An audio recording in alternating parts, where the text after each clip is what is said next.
They say honesty is the best policy. But in the real world, honesty can destroy you. This is the story of an ordinary accountant who told the truth and lost everything. A man named Ethan Cole, and the boss who thought he could bury the truth forever, until the internet decided otherwise. Before we dive in, don't forget to like this video, hit the subscribe button, and tell me in the comments section where you are watching from. Now let's begin. Ethan wasn't the kind of man who liked trouble. 32, quiet, precise, always the first to arrive and the last to leave. He worked for a company called Redmont Holdings, a major construction firm in downtown Chicago. Big contracts, big clients, big secrets. And one day, while double-checking invoices, he saw something strange. Invoices paid twice, suppliers that didn't exist, and transfers going to something called Marlin's Subsidiary 9. Only one problem: that company didn't exist. He checked again, and again. The same numbers, the same pattern. Millions of dollars quietly disappearing every month. At first, he thought it was a mistake, maybe a software error. But then, he found the connection. Every suspicious payment led back to one man, his boss, Daniel Hartman. A name that, inside Redmont, was both respected and feared. Ethan did what any honest man would do. He printed the documents, walked straight into Hartman's office, and laid them on his desk. "Ethan, you did the right thing bringing this to me. Leave it with me, I'll take care of it." Hartman smiled, that polished, empty smile every corrupt man wears. And Ethan believed him. That was on a Monday. By Friday, Ethan Cole was fired. Performance inconsistencies. That's what the letter said. No warning, no explanation. Just like that, gone. He went home that night with a box full of office junk and a head full of questions.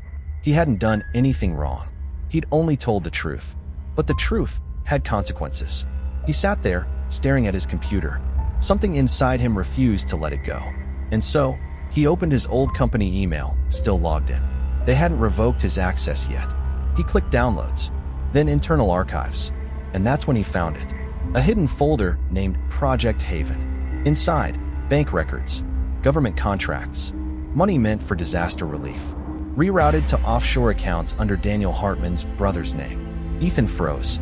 They were stealing from federal funds. Millions. Hello? Hello? That was the first warning. He couldn't sleep that night. So he wrote everything down. Every name, every payment, every date. And he uploaded it. Not to the police, not to the news, but to Reddit, under a username that would later become infamous, u/truthinnumbers. He posted everything. Screenshots, transfers, proof. The title read, "I was fired for exposing my company's fraud. Here's the evidence." Within hours, it exploded. Thousands of comments, millions of views. People digging through every document, finding more corruption than even Ethan had realized. And within a day, every major outlet picked it up. News montage sound. Breaking news: CEO Daniel Hartman accused of fraud. Redmont Holdings under investigation. The internet made Ethan's truth impossible to erase. And Redmont's empire began to crumble. Contracts frozen, bank accounts seized, and Daniel Hartman, cornered. Find him. Find him now. Ethan noticed the cars first. Black SUV. Same spot. Every night. He knew they were watching him. So he packed what little he had, laptop, hard drive, the original documents, and left through the fire escape. He disappeared that night. No trace. No goodbye. Only a package, mailed 2 days later, arriving at the Metro Times newsroom in New York. Inside, a single USB drive, and a note that said, "If I don't make it, tell them Hartman wasn't working alone." The files on that drive revealed something darker. Another company, another name, a web of corruption that went far beyond Daniel Hartman. A week later, Hartman was arrested. Cameras flashed. Agents let him out in cuffs. But even then, he smiled. "You think this ends with me? You have no idea who you're dealing with. Tell your little truth in numbers friend. He's next." That night, the whistleblower community went silent. No one could reach Ethan. His accounts were deleted. His apartment empty.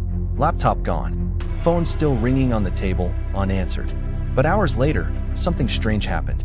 A new post appeared from Ethan's old account. Title: "They thought they deleted me." Attached was a single file. Redmont_archive_part2.zip. And below it, one final line. "If I vanish again, open this." He was fired for being honest. He exposed a monster. But what he uncovered next would make the first scandal look like a cover-up. This was only the beginning. Part 2. The Truth That Fought Back. Last time, we told you about Ethan Cole, the accountant who exposed his corrupt boss, Daniel Hartman. He vanished after uploading the files that shook a billion-dollar company, and the world thought his story was over. But it wasn't, because 2 weeks after his disappearance, another file surfaced, and this one changed everything. They called it the Redmont Archive, Part 2. But it wasn't just numbers and bank statements anymore. It was names, dozens of them, politicians, contractors, police officials, every single one tied to a system that ran deeper than anyone imagined. Reporters tried tracing the upload, but it didn't come from Ethan's computer. It came from a library computer in a small town 200 miles away. Someone else had access to his data. Inside that archive were recordings, hours of conversations between Hartman and a man only referred to as the chairman. A voice calm, commanding, untouchable. If the books don't balance, we fix the books. No one outside touches it. Especially not employees. That one line, especially not employees, it sent a chill through everyone who listened. Because it wasn't just corruption anymore. It was control. And the people Ethan exposed? They were just the surface. Meanwhile, Daniel Hartman was behind bars. At least, that's what the news said. But his lawyers worked fast. And his money worked faster. Within weeks, he was out on bail, smiling for cameras like a man who'd already planned his comeback. Mr. Hartman, do you deny your involvement in the Redmont scandal?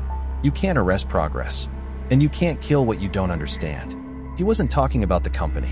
He was talking about the system that protected him. As the story spread, a journalist named Naomi Lee began to dig deeper. She was one of the few who believed Ethan was still alive, and she was determined to prove it. If Ethan uploaded the files himself, there should be a trace. Even deleted metadata leaves a shadow.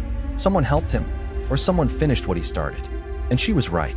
The metadata showed 2 uploaders, Ethan Cole and someone named Dr. At first, Naomi assumed it was just a random contributor, until she cross-referenced the name and discovered it wasn't random at all.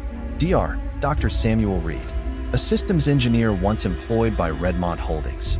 Before disappearing in 2019, she dug through old HR records and found that Reed had been fired for security breaches the same month the first offshore accounts were created. In other words, he'd known everything from the start. If Ethan met Reed before he vanished, then maybe Reed's the reason Ethan disappeared too.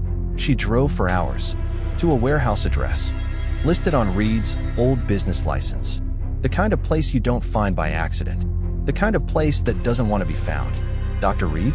Hello? My name's Naomi Lee. I'm not here to expose you. I just want to know. And that's when she saw it. A wall covered in monitors. Dozens of faces, screenshots, security footage, transaction graphs. In the center, Ethan Cole. Oh my God. Ethan, if you're hearing this, it means I didn't make it out. They'll say I ran. They'll say I made it all up. But listen carefully. Hartman wasn't the one pulling the strings. It's bigger. It's buried deep. And it's still running. Find Reed. He knows what they built. They called it Project Haven. It was never about construction. It was about control. Naomi looked around the warehouse. Old computers, broken equipment, and a single, humming server. Still powered on. The screen flashed. Transfer in progress. Redmont_archive_part3.zip. A sudden noise. Footsteps behind her. Hello? Who's there? You shouldn't have come here. That was the last footage recovered from Naomi Lee's camera. 3 hours later, her car was found abandoned outside the city. The laptop? Gone. The server? Wiped clean. But 1 week later, a new upload appeared under the same username, Truth in Numbers. Same tone, same writing style. And at the bottom of the post, one chilling line. They found Naomi. Now, they're coming for me again. The Redmont files were just the beginning. Because what Ethan uncovered next wasn't about money anymore. It was about power, and the people who will kill to keep it. Part 3. The System That Silences Truth. The story continues in the next video.